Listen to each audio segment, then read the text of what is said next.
la comparación más clara que yo haría sería la siguiente.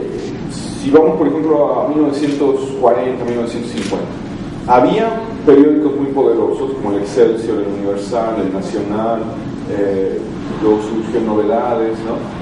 Más adelante el Sol, que eran periódicos que tenían mucho poder económico, pero también estaban muy ligados al gobierno.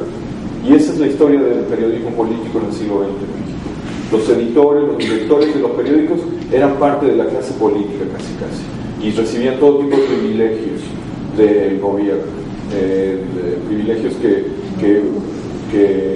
realmente se convertían en muchos recursos económicos, personales y para las empresas, ¿no?, que representaban.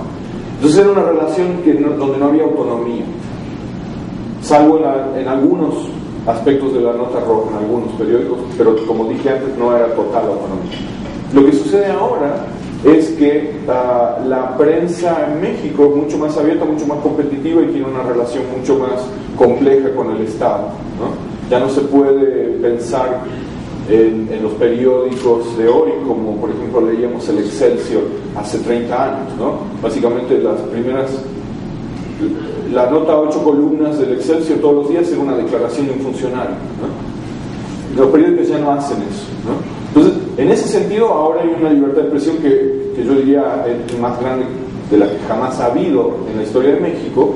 Sin embargo, como señalaste, también hay otros problemas que atacan a la libertad de expresión, como son la violencia, ¿no? Y esos yo creo que hay que entenderlos en su escala local también.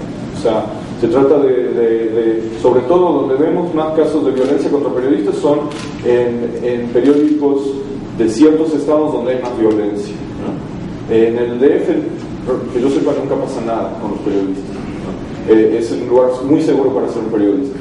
En Juárez, en Tamaulipas, es muy peligroso hacer cierto tipo de fuentes o de noticias periodísticas, ¿no? Entonces yo creo que hay que entenderlo así. No es algo que cambie todo el panorama de la prensa en México y de la libertad de expresión, pero sí es algo que está atacando en ciertos lugares y a cierta gente que es muy serio, ¿no?